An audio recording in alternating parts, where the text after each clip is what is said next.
recently we saw the release of the latest work from Studio Ghibli, with the debut of The Boy and the Heron. And to say that this film was a long time coming is probably a bit of an understatement. I think for a lot of people, Studio Ghibli is the go-to when you think about Japanese animated films, or just Japanese films in general. It's a classic studio that's released so many amazing movies over the years. Films like Spirited Away, Ponyo, Howl's Moving Castle, Porco Rosso. Absolute bangers. A studio that really did change the game and was considered a groundbreaker by people in the industry. There are key power players in the American animated industry from places like Pixar that state that they were heavily inspired by the various works of men like Miyazaki and Takahata. So that just goes to show what an influence this one studio's had. But over the years, after numerous releases, the 2010s saw the beginning of the end of that golden era. Films started to release far more sporadically. Takahata passed away. And with Miyazaki currently aged 82, it was also looking likely he might never actually get around to releasing this film at all. Until of course, we got that announcement of The Boy and the Heron releasing in 2023. And honestly, this could very well be his final film, and so that's built up the hype even more. Not only was there a big hiatus from these sorts of movies, but now it could be the final chapter. So it got you really hyped to see what he was going to come up with for his potential swan song. And I don't think it was disappointing. It's been very well received. On Rotten Tomatoes, it's currently sitting at a 96% critical score, and the audience score sitting at 90% approval. Those are very good. And then on top of that, it has, so far, been a massive financial success despite very, very minimalistic marketing. I guess people really have been starved for this sort of content. And like I said, could be the last film of potentially the greatest animated director of all time when you look at his filmography. You don't want to miss out on that. And so yeah, it was the studio's best ever opening at the Japanese box office, beating out Howl's Moving Castle for the top spot. And on top of that, it's Miyazaki's first ever film and the first original anime film in general to top the North American box office in its opening weekend with an initial gross of $12.8 million.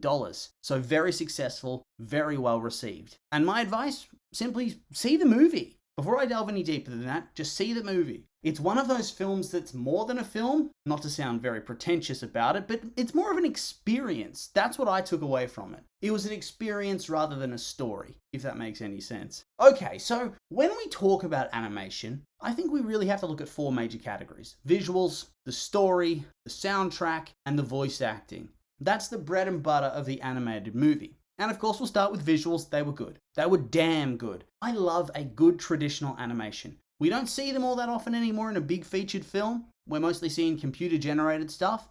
And I think for many people, there is that notion that 2D traditional animation can sometimes look a bit cheap. As graphics get better and better, many people want that hyper-realistic look. Being able to see the reflections in the eyes of characters, individual hair strands, photorealistic water. And look, I love that as much as the next person. Really, I do. But there's something so beautiful about this type of animation. It's like watching a painting come to life. It's like walking through a dream that you vaguely remember. It's just gorgeous. Gorgeous in every single way. The environments, the design choices of the different locations, all well done. And through those visuals alone, you were able to distinctly feel, not just see, but feel the difference between places like Tokyo, the rural village, and then the fantasy land. And that includes all the different regions of said fantasy land. Seriously, the visuals alone, worth the price of admission to me. And honestly, I do think that they sort of covered a bit for the storyline. Oh, I hate to say it. But for me, the story was a little bit disjointed, a little bit random. So we start strong with a fire in Tokyo during the war that kills his mum and forces them to eventually move into the countryside. His dad remarries his wife's sister within a year and knocks her up. Bit weird, but okay. Maybe cultural differences. Maybe he's just a douche. And the three of them live a bit of an uneasy life in the family's country estate. We get the mystery of the heron, the mystery of the tower, their ancestor, and Mahito enters the fantasy land to try to save his aunt. He meets a bunch of people, including the young time-traveling version of his mum, and the young time-traveling version of one of the maids that works at the estate. He meets a bunch of people before he has to finally accept his aunt as his new mum, which very much happened out of nowhere and had no real build-up. Even in the moments before he accepts her, he's still really cold about her, but that's sure okay. They then find his ancestor, they choose not to continue the tower's existence, and then they all leave and slowly lose their memories of the events. The end. Honestly, part of me does wonder whether some of the story beats were perhaps lost in the translation, because At times, this film delves very heavily into fever dream territory. And I know these sorts of films often drop you in halfway through a character's life, and they don't always explain every little detail. That's fine. They leave it up to you to decide. But I do think perhaps it goes a little too hard in that direction, and all ends so rapidly that I felt like I must have been missing something very important. Honestly, to me it feels more like Miyazaki created a little anthology of stories for Mahito to encounter on his journey through, well, it felt like a representation of the afterlife. And it's like there's these set of tableaus of scenes that are loosely connected with an overarching narrative. And I mean, it was still very good. And like I said, the colourful and exciting and vibrant animation, coupled with really interesting characters with fun personalities and traits, managed to largely hide that weaker story. But for me, because of those narrative issues, I don't think I can really say that this one's hitting that top tier. This studio has done better before, let's be honest. Moving on though, voice acting. I thought for the most part, the English dub was very good. The kid actually surprised me, especially as it was actually being played by a young lad and not an adult woman, as you sometimes see in anime. So I thought he was good. Robert Pattinson as the Heron? Jeez. Dude just oozes talent these days, I swear. I remember the old days of Harry Potter and the Goblet of Fire and Twilight, where he was seen as a pretty boy actor with no real future after the vampire gravy train rolls to a stop. But he proved them all wrong, didn't he? Now look at this dude, building himself back up through the indie scene, got some good parts, a key role in an Oscar film. Now he's Batman, and then he just randomly puts out a top tier voice performance.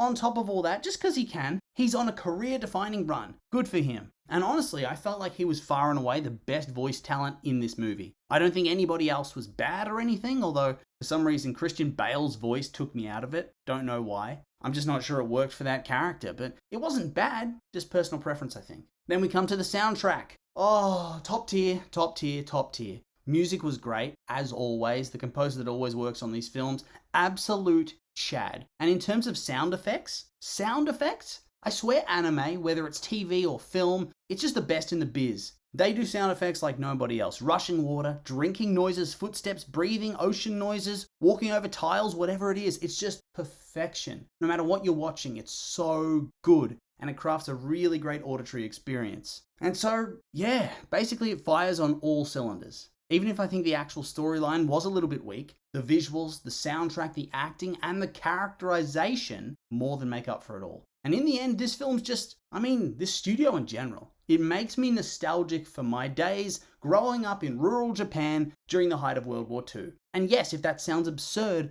it's supposed to. Because more than any other studio, I feel like Ghibli has perfected the art of absorbing the audience into their movie, into their story, into their scripts, and help them buy into it and believe it and feel it. In My Neighbor Totoro, you feel nostalgic for your childhood in the rice paddies of rural Japan, even if that sounds absurd because you never grew up there. Porco Rosso makes me think of my younger days as an Italian ace pilot fighting sky pirates on the Adriatic Sea. You get the idea. They've mastered the art form of sharing nostalgia, making you part of that world, leaving you feeling melancholy as it ends, as if you lost a part of yourself, a part of your past. That's the essence of this studio. And The Boy and the Heron does this to a T. You leave the film feeling sad because it's over and you've lost that part. And so, yeah, not much else to say. God, I hope he's got one more film left in him because I'm just not ready to say goodbye to this man. No other studio, no other director, no one makes movies like him. And so with all that being said,